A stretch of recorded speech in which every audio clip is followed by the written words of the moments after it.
नमस्कार। आज हम कहानी के माध्यम से जानेंगे कि दूसरों का उपकार करने के लिए किसी विशेष अवसर या व्यवसाय की ज़रूरत नहीं होती। किसी भी क्षेत्र में कार्यरत व्यक्ति किसी भी समय परोपकार का कार्य कर सकता है। एक बार अमेरिका के किसी प्रांत में भयंकर अकाल पड़ा और बहुत भारी संख्या में आदमी मर गए। एक परिवार में पति पत्नी मरने की कगार पर पहुंच गए। उनकी हालत को देखते हुए उनकी छोटी सी बालिका मेहनत मजदूरी करके उनका भरण पोषण करती थी। धीरे धीरे वह भी कमज़ोर होकर बीमार रहने लगी।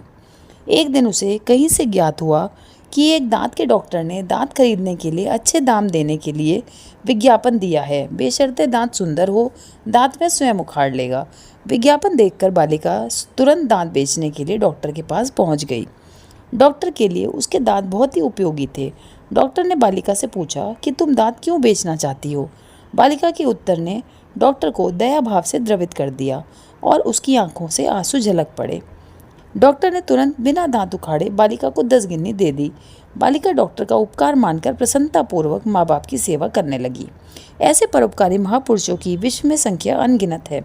उद्योगपति, राजनेता, फिल्म जगत से जुड़े व्यक्ति और सामाजिक संस्थाएं परोपकार की भावना से ओतप्रोत होकर समाज में सेवा करते हुए औरों के लिए अपने संसाधनों के द्वारा सहयोगी सिद्ध होते हैं।